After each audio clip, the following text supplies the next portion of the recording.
Welcome on back, guys. For those who are returning, and for those who are here for the first time, my name's Dane. I just share my experiences and things that have helped me come out of gang stalking and move forward in my life. So today I'm just going to be sharing more so on specific things that have happened. And the reason I'm sharing one of these today is because one of the supporters of this channel, Steven, what's up, Steven? I I watched some of his experiences, and I had a similar experience that I kind of told him about, and he wanted to hear about it. And so I'll share the experiences and then my kind of take on it, and I'll also post his channel where you guys can find it and check out his stories, because he's got some interesting testimonies of the things he's been through. And I think it's cool seeing other people's testimonies and just like realizing, like, as crazy as it was for me, it was just as crazy, sometimes worse, for other people. And it's always kind of tailored to us, is what I've noticed, as individuals, because we're all in different locations. Like, maybe the effect that it has on us is different, so they have to switch it up to have the most effect. And I look at everything from a spiritual perspective, and I'm not like super against having any other theories or anything, but I've just noticed that when you get away from the spiritual aspect, it seems like you can't really combat what is happening. You can't move forward, and it's like you're running into all these traps. And realizing it's spiritual for me and doing things God's way, clearing out sin in my life and submitting to God, I've learned that that's been the biggest help for me. And today I don't experience the gang stalking at all, at least at this time. I've gone through a couple seasons where it's happened again, but it's always been relative to my spiritual walk. Like, as soon as I get spiritually weak and I'm not following God's ways and not spending time with other believers and isolated, like, that's when I start getting attacked again. So I know that there's a huge spiritual component, and I have the personal belief that a lot of the things that even they seem like technology, it's actually spiritual. So I'll give in after I give the stories, I'll give a little bit of biblical precedent, and I could go into more detail on that. But basically, long story rambling short here, I'm going to share two stories, and let me know what you think. Let me know if you've had similar experiences. But yeah, this one is a little bit vulgar. I'm going to have to talk about like kind of like some sexual imagery, so just a forewarning on that. So yeah, thinking about this first story, like, it was not a fun time in my life. I was stuck in my addictions, and also I was in a really bad relationship where we were on and off all the time, codependent, but also like, just like, it was just such a mess, you guys. And I know you know what I'm talking about. For those of you that've been in just unhealthy relationships, it was all that, right? And so I would go out and see this girl that at this point she's my ex, but we would still kick it, if you know what I mean. But she was off in her addiction too, and honestly, like looking back now, like, I feel like she was maybe even prostituting, which at the time I didn't want to accept that, and I didn't even really think she was doing that. But I think she honestly just manipulated me in a lot of ways and kind of had me blind. Not to put any blame on her, I had it coming, right? Because I was doing shicey stuff too. So sorry, I'm not trying to turn this into like a Dr. Phil episode, but I'm just giving you a little backdrop. So I gosh. So I went over to see her, right? And I had some stuff that I was gonna sell her, right, for some dope. And she was like hanging out in this place that it was just like such a sketchy spot of the city. And they like trapped out this RV basically. And so I went there and she's like, "Yeah, I got you. Hold on, you know." And so like she tells me, "Hold on." I'm like, "Cool, you know." So I'm waiting out there, and it's like 10 minutes, 15 minutes, and I'm like, "Dude, what's going on?" Right? So I'm like trying to get high, right? I'm sick, and you know, just dope fiend out, dope fiend Willie, and I'm like knocking on the door again, you know, like, "What's going on? Hurry up." He said, "Just a minute." It's been like 15 minutes, you know. And she just keeps telling me, hold on, almost done. And so I'm like, gosh, what's going on, you know? And eventually, like, I'm still out there, and the dude that owns the RV was pretty wild, like, big old dude. He carried a pistol, right? Comes out there, and he's like getting all hot with me, you know? He's like, "Man, what the," you know, going off. And then basically he's like yelling at me to like go to the other side of the street and wait. And so I do, right? I go back there and I wait. And I'm waiting there. And all of a sudden, like on the side of this RV, this light blasts on the side. Like it was like someone turned a spotlight on it. And I'm like, I'm looking around and I don't see where this is coming from. Like, I don't see how this is possible. So the first thing I see is like this spotlight, bright light on the side of the RV. And then I see like a shadow, like shadows forming. And it was weird because like the shadows weren't realistic. It wasn't like it was an actual person for the shadow. It was like cartoony, which made it like even more aggravating, right? And this is what it was depicting. It was depicting like, all right, like a male body part, if you know what I'm saying, and a female's head, and the shadows started interacting with each other. So, but like I said, it didn't look realistic. It looked like cartoonish, and it was just like basically like the whole thing that it was saying was like basically your girl is getting you know, getting used for drugs, which may or may not have been true. Probably true, to be honest. Pretty sure it was true, but I don't think it was happening in that moment.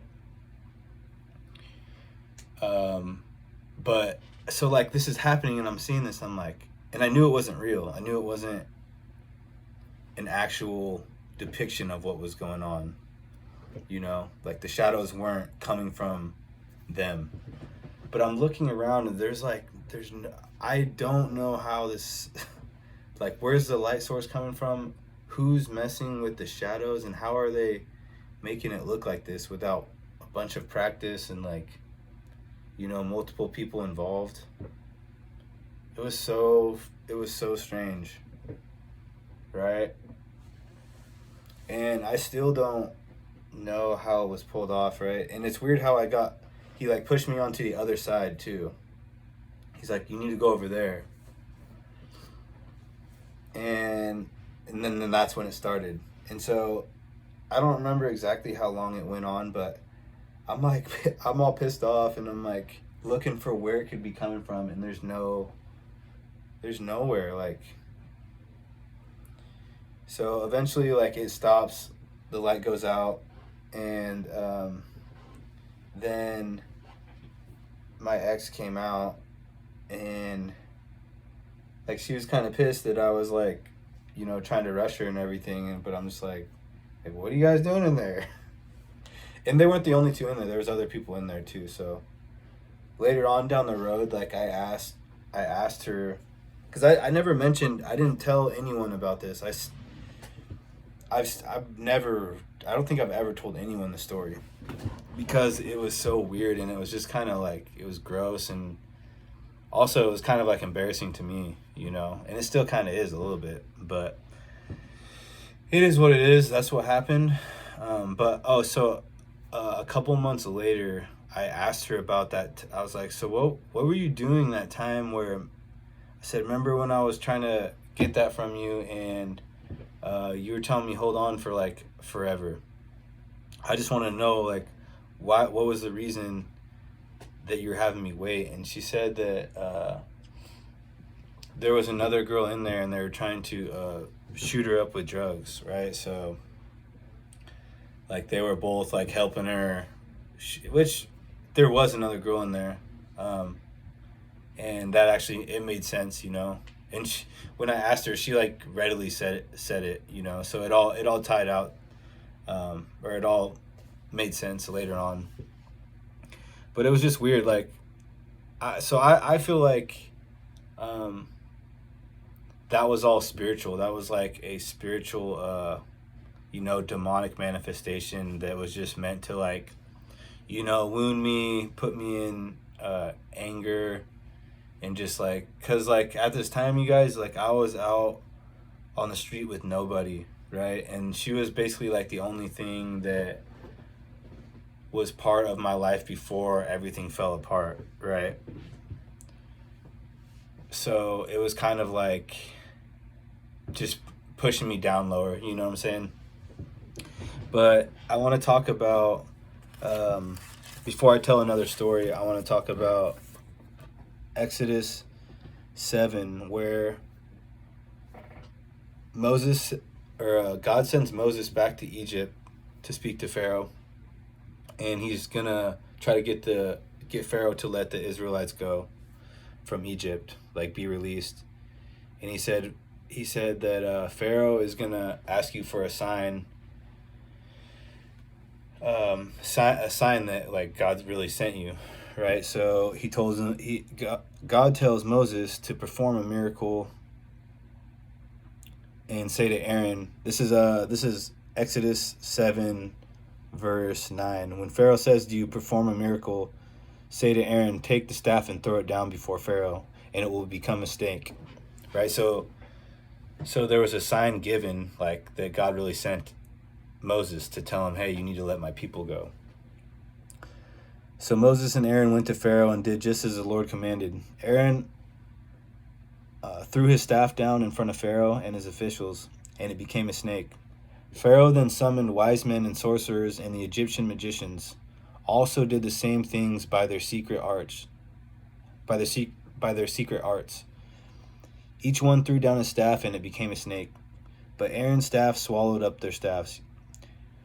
So I just say that to show you that, like, these people that are involved in the occult and things can manipulate objects, in especially light and shadows. Like, I mean, that's a lot easier to mess with than turning a staff into a snake, right?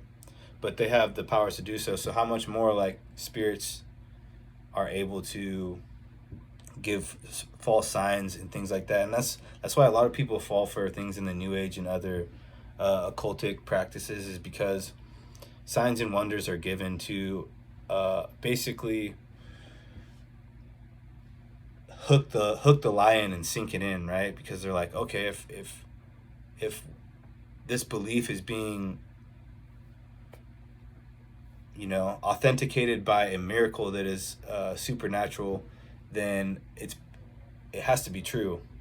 And that's not the case, because Satan works in deception, right? And so a lot of the things that I realized, they will try to get you to believe that it's you know, a flesh and blood conspiracy. People are involved, yes, but the technologies and stuff, I feel like a lot of times they'll lead you in that route, and then they'll give you signs and wonders and try to back up that lie, which sinks it in and lets you not have an out of it, right? But when you realize it's spiritual, you can fight it spiritually.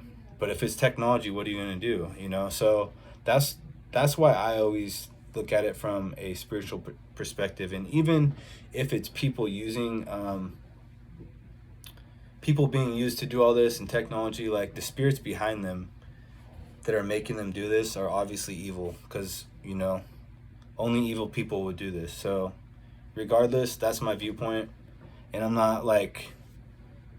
not saying people aren't involved, I'm not saying technology isn't involved, but I'm saying, okay, it's just not beneficial to even entertain it and wonder about it, because none of that can really get better. But yeah, another a different story that I had too. This one, I was in a completely different city, but as you know, it'll follow you. From my experience, I was actually in a different state, and I had tried to get to a rehab down there, and I ended up just leaving and hitting the street. And as soon as I was back on the street, all of it started again. So anyways, I met some people. Excuse me, let me take a drink. I'm still getting over being sick. So I met this girl. She was kind of like showing me around the city, and helping me navigate, just getting plugged in there and everything. Not in a good way, in a bad way. But I'm sitting there talking to her, right? In the way that the city is, it's Bend, Oregon, if anyone has been there, but there was like hills around the city, at least in this one spot where I was looking towards. And to give you an estimate how far this hill was, this hillside, was probably at least 5 to 10 miles away, maybe potentially more. I'm not really sure, because I've never needed that skill to know how far it is, but I would say it was at least 5 to 10 miles away. And there was like this, basically it'd be like a lookout point, I guess, to where I was at, but I'm telling you, it was far, far away. And I'm talking to her, but this hillside is in the background, and it's just getting dark. And as I'm talking to her, like at the right next to her head where I was looking, on this ridge line, it looked like car headlights turned on, and then it shut off, and then it was like 10 cars were lined up, right? So at a baseball game when they do the wave, it was like that, but they were doing it with the car lights. So the first one would light up, then shut off, then the second shut on, shut off, and so it looked like this, like a wave of light, headlights, do, and it would come back, and it did it real quick, right? And as I'm talking to her, I'm like, hey, look at this, look, and she turns around, right? And as soon as she turns around, it stops. I'm just like, and she's like, now she's looking at me like, what are you talking about? And so I'm talking to her again, and they keep doing it over and over. And I even said something again. I'm like, hurry, look. She turns around and it stops again. So I'm like, oh my gosh, dude. So they're just like making me look super crazy. And if you've been through this, like, there's times where things are happening, and if you're with someone, like, you try to tell them what's going on, and then all of it completely stops, and you just look so crazy. Oh man. So I don't know how they did this though, because like, how did they know when I was looking at it? How did they know when she wasn't looking at it? And like, the communication for that to be pulled off so smooth, like, with basically they had to be within a head turn for it to be out of sync, right? Like, because if she looked and seen it, she would have seen it. But they were that precise to where, like, from the time she's looking at me to like turn around and look at it, it stopped. And I'm saying it's miles away. So I don't believe that, like, I don't think that could be anything but spiritual. Like, okay, why are 10 cars up in the hills 10 miles away? How'd they line up her head right by these vehicles? You know what I'm saying? So, like, yes, it's possible, but what's more likely? And for me, since I'm a believer in things of the spirit, you know, and I've been these are just one instance, right? So it's like when I put everything together, I realize it's a lot more easily explainable, just to say it's spiritual, you know, because the timing is ridiculous, right? um Dang it, I was kind of saying something else, but I forgot. But yeah, I mean, those are two stories. I have more that I'm gonna share, but mainly I wanted to share that one for Steven and also anyone else that have been through stuff like that. But yeah, let me know what you guys think. I'll cut it off there.